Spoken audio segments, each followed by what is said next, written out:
जब भी सोने की कीमतें नया रिकॉर्ड बनाती हैं, तो एक आम इंसान के मन में ना एक बड़ा सवाल खड़ा हो जाता है। भाई अब क्या करें? ये एक ऐसा सवाल है जो हम सबको कहीं ना कहीं परेशान करता ही है। और देखिए, आमतौर पर दो तरह की सलाहें सुनने को मिलती हैं। एक तरफ से आवाज आती है, अरे मौका है, अभी खरीद लो, कल तो और महंगा हो जाएगा। तो वहीं दूसरी तरफ कोई समझाता है, अब रुक जाओ, दाम तो पहले ही आसमान पर हैं। बस इसी चक्कर में एक आम इंसान कंफ्यूज हो जाता है। तो फिर सही रास्ता क्या है? क्या अभी सोना खरीद लेना चाहिए, या थोड़ा इंतज़ार करना चाहिए, या शायद बेच देना चाहिए, या फिर सबसे अच्छा ये है कि इन सारी खबरों पर ध्यान ही ना दिया जाए? चलिए आज इसी पहेली को सुलझाने की कोशिश करते हैं। सबसे पहले ये समझना बहुत जरूरी है कि आखिर भारत में सोने को लेकर इतना क्रेज क्यों है। ये सिर्फ एक पीली धातु नहीं है, बल्कि इससे कहीं कहीं ज्यादा है। देखिए, हमारे देश में सोना सुरक्षा का, परंपरा का और परिवार की दौलत का प्रतीक माना जाता है। इसे एक तरह का इमरजेंसी बैकअप समझा जाता है। पीढ़ियों से हमारे घरों में सोने को एक भरोसेमंद संपत्ति माना गया है। और इसी गहरे इमोशनल जुड़ाव की वजह से जब भी सोने की कीमत में उछाल आता है, तो लोग अक्सर दिल से फैसले लेने लगते हैं। तो ये तो हुई इमोशनल बात। अब आते हैं लॉजिक पर। आखिर सोने की कीमतें इतनी तेजी से बढ़ क्यों रही हैं? इसके पीछे क्या कारण है? इसके चार मुख्य कारण हैं। पहला है बढ़ती महंगाई। सीधी सी बात है, जब पैसे की कीमत कम होती है तो लोग सोने में निवेश करके अपनी पूंजी को बचाते हैं।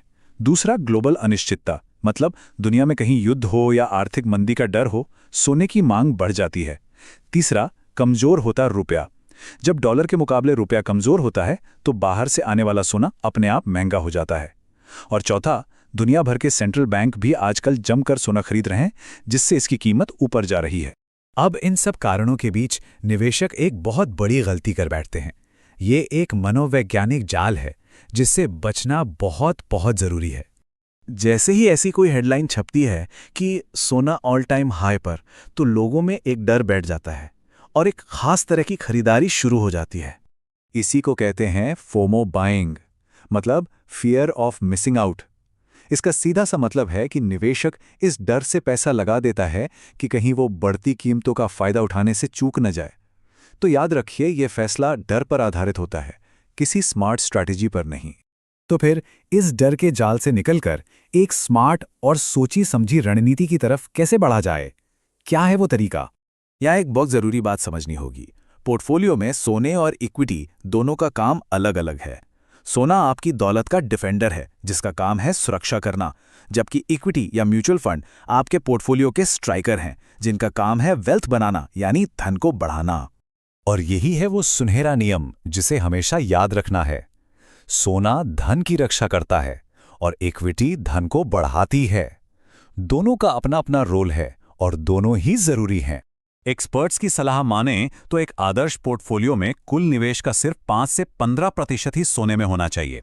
यह हिस्सा आपके पोर्टफोलियो को बाजार के बड़े उतार चढ़ाव से बचाने का काम करता है, जबकि बाकी 90% हिस्सा वेल्थ बढ़ाने के लिए होता है। तो फिर निवेश का सबसे सही तरीका क्या है? यहां काम आती है स्टैगर्ड बाइंग की रणनीति। मतलब हर महीने एक तय रकम का निवेश करें। इससे एक ही बार में सबसे ऊंची कीमत पर खरीदने का रिस्क कम हो जाता है और पैनिक में आकर फैसला लेने से भी बच जाते हैं। चलिए अब बात करते हैं कि इस रणनीति को अमल में कैसे लाया जाए। निवेश के लिए कौन सा सोना बेहतर है, फिजिकल या फिर डिजिटल? फिजिकल सोना, जैसे कि गहने या सिक्के, हाथ में होते हैं तो एक पारंपरिक भरोसा महसूस होता है, लेकिन इनमें मेकिंग चार्जेस और स्टोरेज की दिक्कतें भी होती हैं। वहीं दूसरी तरफ सॉवरेन गोल्ड बॉन्ड्स यानी एसजीबीज या गोल्ड ईटीएफ जैसे डिजिटल ऑप्शंस ज्यादा सुरक्षित होते हैं। स्टोरेज की कोई टेंशन नहीं होती और ये निवेश के लिहाज से ज्यादा फायदेमंद भी साबित होते हैं। तो आइए अब इस पूरी बातचीत का निचोड़ निकालते हैं। वो एक सबसे जरूरी बात क्या है जिसे हमेशा याद रखना चाहिए? ये नंबर याद रखिए, 5 से 15%। एक संतुलित पोर्टफोलियो में सोने की भूमिका बस इतनी ही है, एक प्रोटेक्टर की। इसे ऐसे समझिए, सोने का काम किसी को रातों रात अमीर बनाना नहीं है। इसका असली काम है हमारी मेहनत की कमाई को, हमारे धन को मुश्किल समय में सुरक्षित रखना। और अंत में एक स्मार्ट इन्वेस्टर कभी भी सिर्फ सुर्खियां देखकर रिएक्ट नहीं करता, वो हमेशा एक सोची समझी रणनीति पर काम करता है। तो अब सवाल यही है कि अगला निवेश डर की वजह से होना चाहिए या एक स्मार्ट स्ट्रैटेजी की वजह से?